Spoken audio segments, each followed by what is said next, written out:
Cards Against Humanity Saves America! Welcome to Day 3.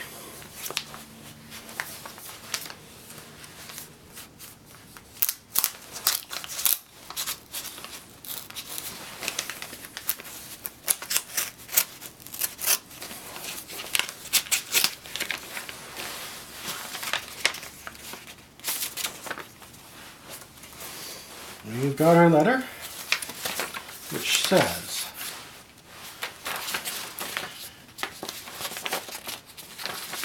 Dear Citizen, in order to deliver our promise to save America, we knew we needed to tackle our country's biggest issue, wealth inequity. The richest 0.1% of Americans have as much wealth as the bottom 90%. Our lawyers wouldn't let us pursue our first choice, a campaign to eat all the rich people and live in their houses, so we settled for something more achievable. Today, Cards Against Humanity has redistributed your wealth. Using the survey you filled out when you signed up, we identified the 100 poorest recipients and sent them a check for $1,000. To see how this $1,000 is impacting these people's lives, read their stories at Cards Against Humanity Redistribute.com. You got nothing, and if you don't like it, tough titties. I love you, Cards Against Humanity. Though we did get 2 cards. My money stolen by Cards Against Humanity and redistributed to people poorer than me. And, oh crap, I just got blank. In order for Cards Against Humanity to truly save America, we realized we would have to tackle the biggest issue in the world, wealth inequity. Here are some crazy facts. Today, 8 men own the same amount of wealth as the poorest half of humanity, almost 4 billion people. Most Americans can't come up with $400 in emergency, and 1 in 5 American households have zero or negative wealth. This is truly, but none of us feel like we can do anything about it. Every idea has to start somewhere. Our lawyers advise us against our first choice, a campaign to eat all the rich people and live in their houses, so we settled for something more achievable. Last month, 150,000 people signed up for Cards Against Humanity Saves America. Today, we're redistributing their money. When they signed up, subscribers filled out a survey with a mix of demographic questions and red herrings. We ranked everyone based on their survey responses and geographical census data to figure out who most needed money. Most of our subscribers, about 140,000 people, got nothing today. They could have it worse. The next 10,000 subscribers received a full $15 refund of their Cards Against Humanity Saves America purchase. Finally, the poorest 100 people received a check for $1,000 paid by everyone else. Here's what some of the recipients of the $1,000 check told us about themselves and what they'll do with the money. Abigail from Indiana. I'm just astounded. I definitely tried to stay positive and practice the law of attraction, and this was such a boost. I was definitely a little stressed because I was sick all summer, short-term disability, in the hospital getting emergency blood transfusions, having surgery, and we were living on half our money with the same bill amounts. We burned through most of our savings and are trying to catch up. This helps us so much I hope we might just be able to catch up. Jessica from Oregon. This is the nicest thing that has ever happened to me. I will use a portion to pay bills and a portion to buy Christmas gifts for my mom and siblings that I didn't think I would be able to get otherwise. It means the world. Stephanie Rose from Illinois. My fiancé and I are both transgender, and I plan to use the money towards mine and his name changes, with any leftover money going towards our transition wedding fund. I literally started crying when I read this email. Thank you from the bottom of my heart. Christy from Michigan. Oh my, really? $1,000 would mean so much to us right now. You have no idea. My husband and I are taking care of my niece for the foreseeable future because her parents aren't capable of doing so. We're in the process of becoming licensed foster parents. What this means to us is that we need to find a bigger place to rent. Our credit is bad. I'm unable to work for various reasons. My mother also lives with us. I help take care of her too because she has stage 4 lung cancer, so moving will be expensive. Con Dregmeyer from Idaho.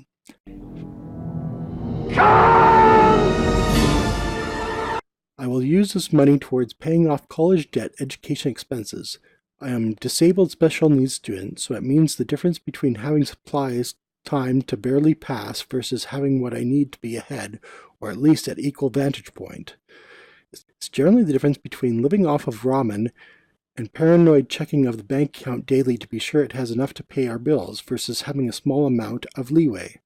It means I will feel more free to visit my family if I so wish, instead of working through the holidays to survive.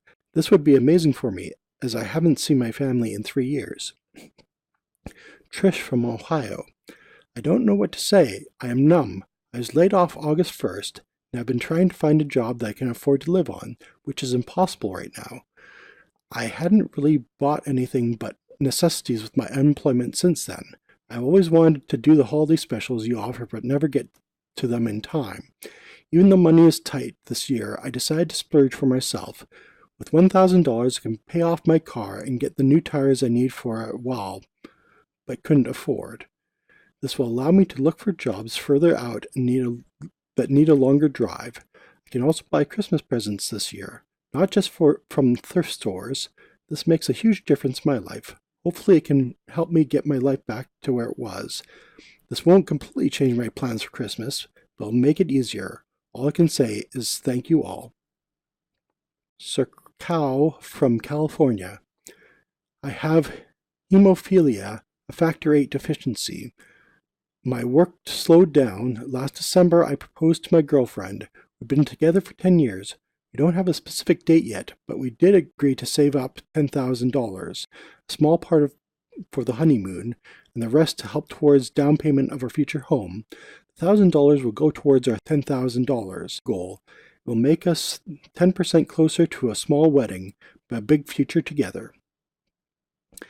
Irene from Colorado. I've just changed jobs several times this year, trying to find a good fit that pays enough to afford rising rent costs and also allows me to go to school. I've fallen behind on my bills. I'm just now coming around to be able to make payments again. It's been incredibly stressful. Any small amount of help financially would be just the small step I need to get back on track. Receiving $1,000 may change the way I will be spending the holidays. I might be able to spend a little bit more on gifts for my loved ones. Joss from California. It's hard enough to make ends meet living on your own in a big city as a young person, but adding in medical issues and the cost of gender transition and paying my way through college makes the stress nearly unbearable sometimes. I've taken on so much debt trying to make it work on my own that I'm not even sure if I will have a future anymore. Like everyone else who struggles, I try to push all this to the back of my mind and just focus on getting by day. The possibilities of one little emergency being able to completely derail my whole life can be a hard thing to ignore. The worrying becomes a cycle where it becomes hard to think about the future or plan for a better life. It's always looming in the back of my mind, ready to rear its ugly little head whenever I feel down or hopeless. I don't make much more than $1,000 a month. Receiving that much money is almost like giving me a month of my life back. It's like giving me my thoughts back. For once, it's only for a short while. I can think about something besides my stupid bank account balance. I can breathe. Ian from Idaho. This is too good to be true, man. I'm floored. I will be spending the $1,000 to pay some medical bills I have been going on, and to be able to travel for Christmas to see my sister and her kiddos, which I haven't been able to do in years. My plans for the holidays were going to see a movie and maybe play some games with some friends, but I will be able to travel to Washington to see my family and spend Christmas with my niece and nephew for the first time since I moved away 3 years ago. It means a lot to me. I miss those adorable little buggers. Ari Carey from Washington. My first purchase would be a plane ticket for my 10-year-old son to come spend spring break with me. He lives in Las Vegas with his dad, and I can't ever afford to see him more than twice a year. The rest would probably just spoil him as he deserves. He's a bright kid, and I just found out that the school wants to skip him a grade. Super excited. Kimberly from New York. I've been falling behind on paying back my student loans, and this money would really help me out. It's been a tough year. I quit my job a few months ago because it wasn't where I wanted to be. It left me feeling stuck and more stressed as the year went on. I'm currently doing freelance work as a graphic designer and tutoring on the side, but it's been tough for me to keep up with the payments. This will be a huge weight off my shoulders and even leave me with some spending money to splurge on my family for the holidays. Courtney from Florida. $1,000 will help ensure that my bills are paid, strengthen a cushion emergency repair account I've been trying to build up all year, and it means I will be able to splurge a little bit on my family's gifts. This kind of financial help, this type of unsolicited kindness from strangers, it means a lot of things right now, but they probably all translate out to happy crying. Extra money this holiday means I can buy a theme park ticket for my mum so we can have a vacation for the first time in a bunch of years, that I won't have to feel guilty about that. Frequently asked questions. I'm poor and I'm mad they didn't get any money. Our bad. We have to guess how much money you had with limited data. The US government actually knows how much money you have and has trillions of dollars to redistribute. Why don't you get mad at the US government? Is this really going to fix wealth inequity? Giving 100 people $1,000 doesn't fix wealth inequity, but we think these stories are clear demonstrations of how much $1,000 means to somebody struggling to pay for basic necessities. Does Cards Against Humanity support the Republican tax bill that would give your company a huge tax break? No. How did you choose who got the money? To rank all 150,000 Cards Against Humanity Saves America recipients by wealth, we asked them some questions about their background. We also asked them about their food allergies and favorite pizza toppings so they might think that we were sending them pizza. Sorry, there's no pizza. We then combined those responses with information about where they lived to get a wealth estimate. The weighted factors that went into our metrics are 33% census information. Since we had everyone's address, we looked up their census tracts and our zip code tabulation area. This gave us information about the median household income and per capita income, the labor force participation rate, and the percentage of people below the poverty line in their neighborhood. 15% race, gender, and education. We use recipients' race, gender, and education levels to estimate incomes using Bureau of Labor Statistics data from 2015. 15% occupation. We asked recipients what field they worked in and used the median salaries of those professions from the Bureau of Labor Statistics. 10% health. We gave extra weight to people who said they were in poor or fair health. 10% debt. We gave significant extra weight to people who had medical debt or credit card debt.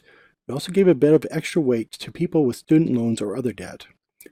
10% stress about money. We asked people whether they were stressed about various things. We gave them extra weight if they said they were stressed about money and a lower weight if they said they weren't worried about anything. Everything else, terrorism, alligators, we ignored.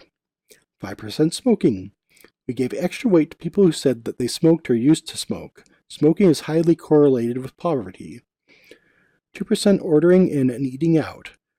People who ate out more often were considered to be slightly better off. We turned all these factors into Z-scores and combined them with relative weights to make our initial ranking. Here's our estimate income distribution histogram. Finally, we did a little filtering. We excluded all Canadians. They already have universal health care. They'll be fine. Hey! We exclude people who filled out their surveys in less than a minute. They are probably lying. We exclude minors and anyone who said they were 99 years old, the maximum age. We exclude anyone who said that they were a member of every race but also preferred not to answer. We excluded anyone who said that they were stressed about everything, money, terrorism, climate change, alligators, but also nothing. We exclude anyone who said that they had debt, credit card debt, student loan debt, medical debt, but also no debt. The message is not perfect and there are likely some deserving recipients who did not get checks. We're sorry about that. What can I do to help solve wealth inequity? The most important thing you can do is support candidates who are working to fight inequity and are not turds. In the meantime, here are some organizations that are working to fix the problem from the ground up. MoveOn.org, AmericansForTaxFairness.org, StudentDebtCrisis.org.